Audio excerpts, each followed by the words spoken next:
Hello, what up guys, how you doing? It is Lasty here. Welcome today to a new episode of the FIFA 20 Ultimate Team Road to Glory, episode number 264, I think it is. Welcome to Monday, and also welcome to a new month as well. Can you believe that we're in June of 2020 already? Madness.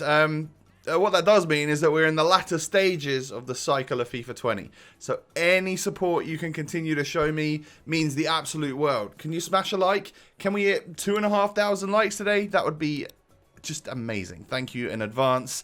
And subscribe to the channel if you're new. If you are new, you've got quite a lot to catch up on. And considering we're on it, episode 264, there's like just over a month to go until I'll have to put together another one of these 100 episode highlights videos for you guys. And of course, I will get stuck into that throughout the summer to make sure that you've got another. That'll probably be like the end highlights of the series, won't it? Because, well, you know, how much more content will there be after Team of the Season? Who knows? But today we start things off at 5 and 2. Alright, so the early part of the weekend league's done. We now move in to Sweaty Saturday. That's what this was anyway. So this was a Saturday afternoon, evening session where it's that midpoint. We've talked about it before. We all know that the midpoint in a weekend league is kind of make or break. It will literally make your weekend or break you as a person, I think is the best way to possibly describe it. And yeah, I mean, this is the first game of a session, so the fact that I've already lost 2 games this weekend league, I tend to typically lose the first game I play of each session as well. So I didn't go into this one with high hopes. And my hopes were crushed even more when I got a first half red card with Gabriel. I don't know what I did, but I just absolutely scythed him down. I hope it wasn't out of rage. I don't think it was out of rage. It was more out of just rustiness and clunkiness, to be honest. But I'm 1-0 down. I'm down to 10 men. I've had to bring Witzel on and sacrifice one of my cams. So it's not a good look. It's going to be very, very difficult for me to get back into this game. And at half-time, as you can see, I think we'd had the lion's share of possession. Very even game, though. It was one of them, you know, like every single game this weekend pretty much seemed to be like absolute destruction and torture and war. Like, it was just bad. It was just difficult. And it's things like that. You could kind of see, you might get a judge of like kind of how the game felt. A little bit heavier than normal. Not absolutely awful, but like certain, like just lethargic movements from my players where I wanted them to run onto a ball and take a shot, but actually they were like backing off and then just letting the ball come to them. And by then it's too late. You can't do anything about it. So, yeah, going like all-out attack to try and get back into this game. We ended up conceding again, and that's absolutely fine. I did get a goal. Somehow I've not shown you that. Great, brilliant. But we got a consolation goal. Couldn't quite push it forward to get the actual equaliser to take it to extra time, though. So 5 and 2 to 5 and 3. Not really what you want, but hopefully we can make this one 6 and 3. So Douglas Costa knocks it into Allen. Allen into Gabriel. That must have been, yeah, that was a very early attack, because if Gabriel's still up front, that means my formation hasn't sort of moved around and stuff, and we're still stuck in the starting 4-5-1. But 5 minutes on the clock, I could just tell this game was going to be a good one. I found it pretty easy to dribble around him, and every other team this weekend league has pretty much not been the case. Like, it's been so difficult to get past defenders and stuff. Just the way that everyone's teams are at the moment. Like, everyone's got like loads of Tots players. Everyone's getting 2 red Tots a week at the moment at least. And then guaranteed Tots, people are doing those SBCs. So mostly everyone's team is crazy stacked. I'd say like a 92, 93, 94 rating. And with that comes lots of good AI ability. So you run through and someone, a centre-back sprint speed, the AI covering centre-back is just already on it because he's so quick. He's got such good interceptions. The defensive midfielders have got such good interceptions. And when someone's playing a low-depth drop-back 4-2-3-1, those 2 CDMs are right back with the centre-backs, and it creates a wall that you just can't pass through, and you can't run through it. So it's just a very, very difficult build-up situation on the game right now. And I've seen so many people, like on social media this weekend, having a really rough time of it. And that kind of put me at ease a little bit, because I'm not going to lie, this weekend was a tough one for me. And you'll see that today, you'll see that tomorrow, of how that came about. But every team we come up against, multiple team of the seasons. It's the same with my team. I think up until team of the season, with the way that we'd casually grinded this game this year and probably put more man hours into it than most people, but still at like a very like amateur to moderate level. You know, we're not exactly like the ultimate FIFA player, are we? So, you know, Gold 3 every week and stuff. We've been able to craft and get some nice players and some nice teams going with the help of some pack luck along the way, obviously. I think that my team was like above average, that it was like way above the curve. And I think that bailed me out in champs quite a lot, actually. I think that I was carrying myself with my team. Because most of the people that I was coming up against didn't have a player of the month Neymar, didn't realise that 5-star players were working so well. So for all of that time, I've had Douglas Costa and Neymar up front. I've kind of been bossing it. But then now everyone's teams are on the same level. Like, I don't feel like I go into a game with much of an advantage anymore because everyone's got a Van der Beek or a Henderson and a Militao especially. Like, you see Militao and Allen an awful lot. And I'm assuming you're probably going to see that Lucas Moura quite a lot as well, because there's been a plethora of these Brazilian SBCs. It makes people want to just stack a Brazil team. And you've seen it with us this week. We've added a couple of Brazilians into the fold as well. So I get an 88th minute winner in this game against this guy. Oh no. Or do I? No, I don't. I actually concede near post to Toni Kroos in the 91st minute. So I was winning the game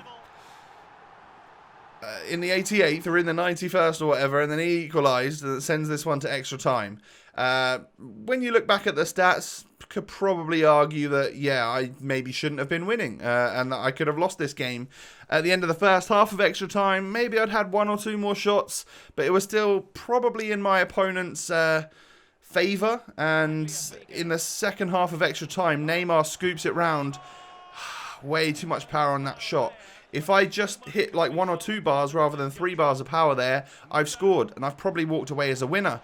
Thomas Muller getting inside the box. There's so many white bodies around there though. Like, that kit is peppering the inside of my box. I can't get any passes through and I can't get my goals.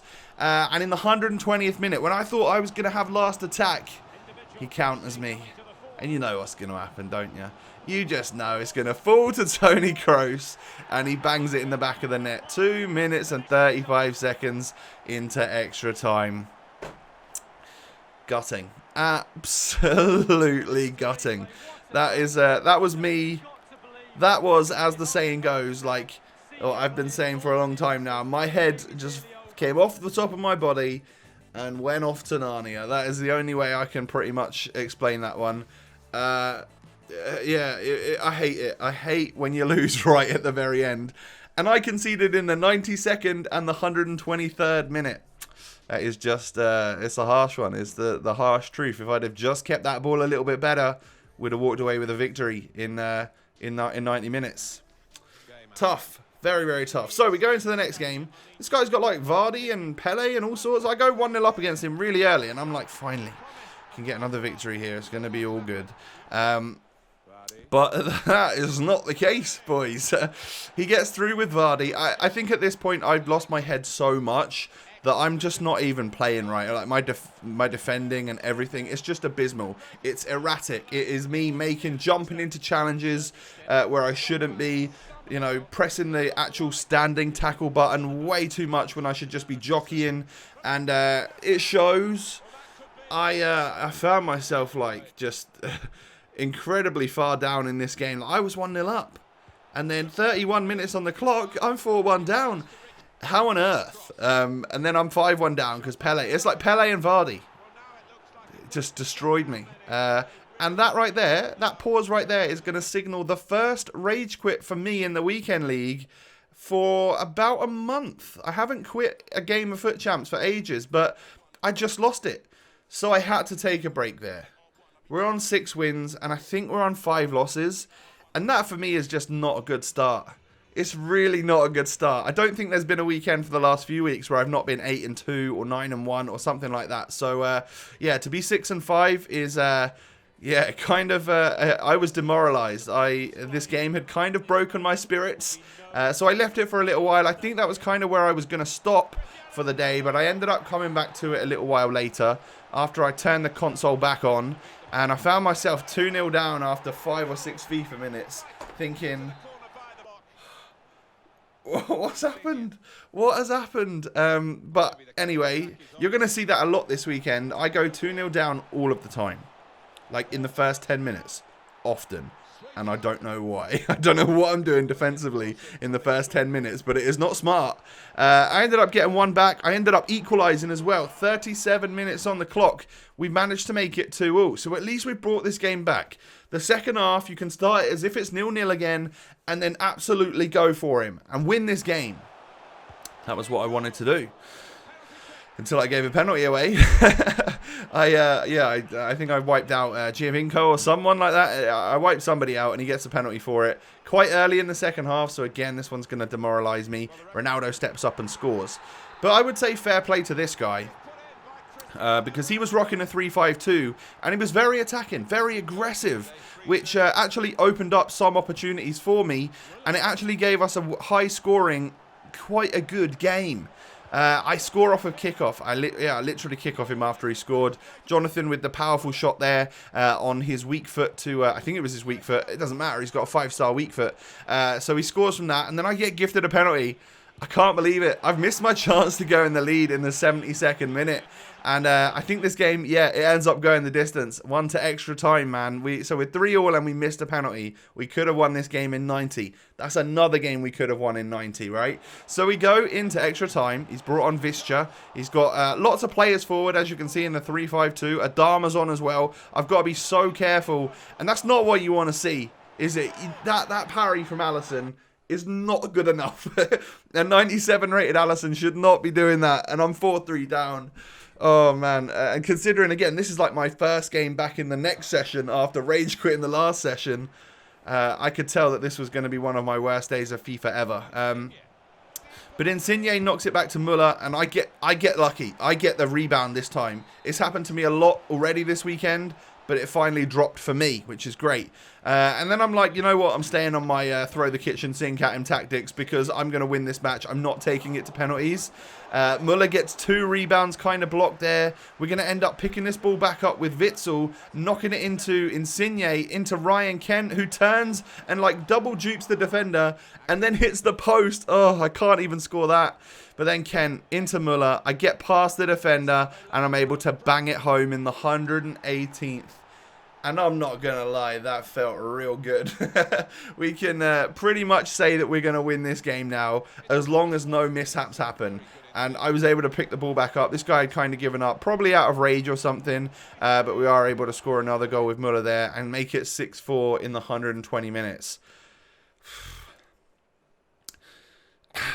It's like my throat is dry. Like the amount of games we've gone to extra time.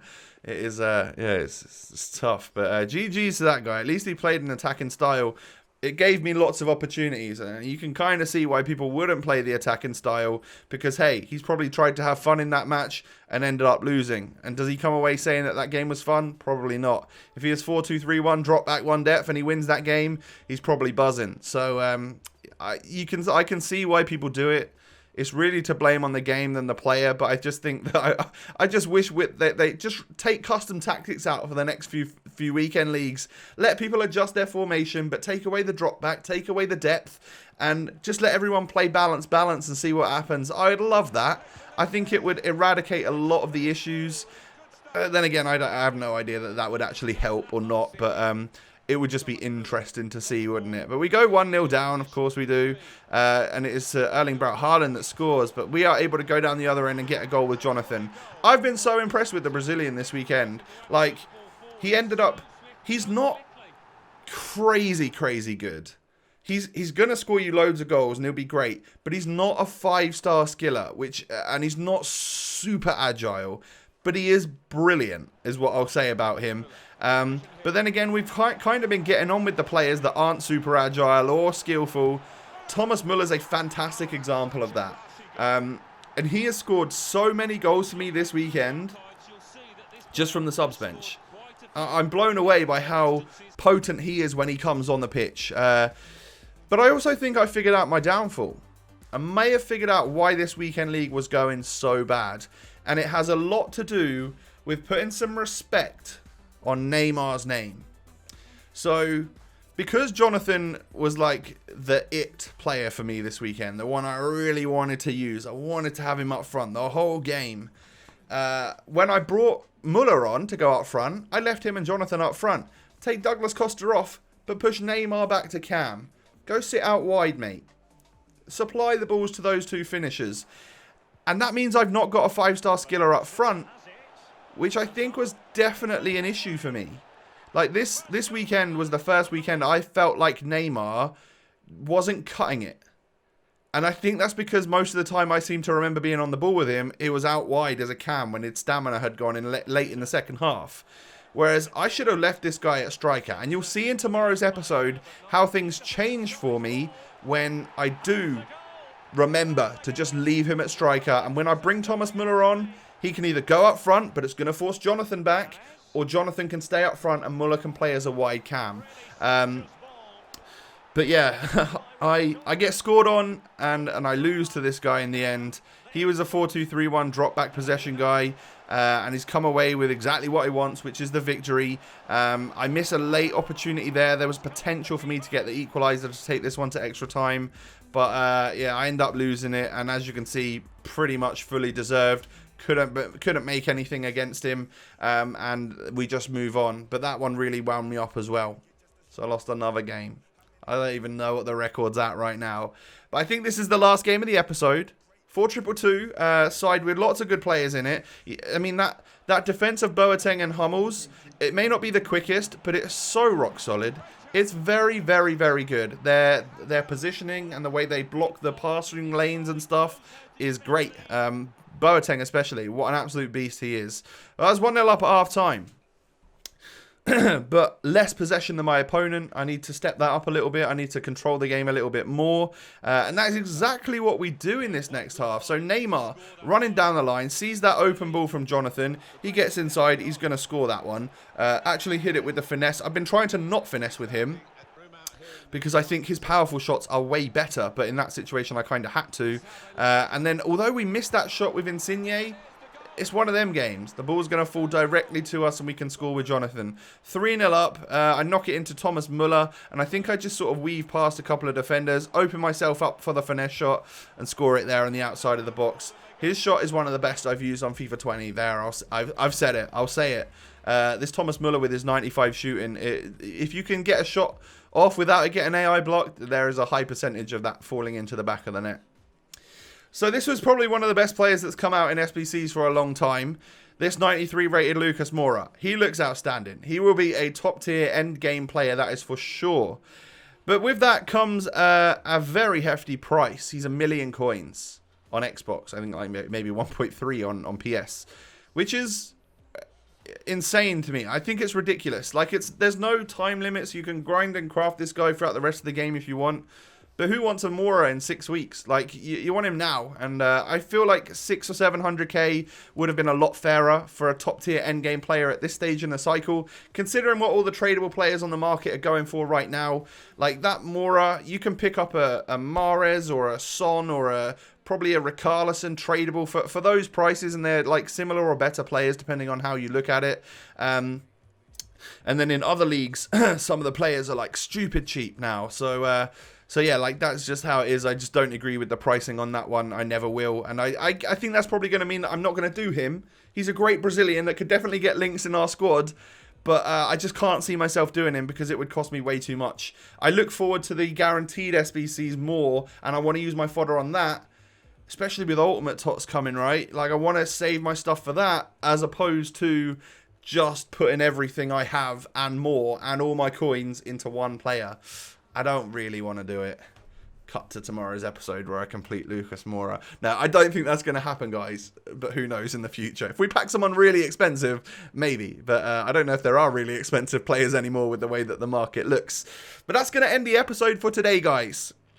Really not great. I don't know what our record is. I think it was like 8-6. I don't know what it was. But we'll carry on tomorrow. And hope that it goes a bit better. It's been a tough one. The midsection of the weekend league was not kind to us. It broke me. All right. And that is where we stand for this section of the Weekend League. Guys, thank you so much for watching. I hope yours went a little bit better than that.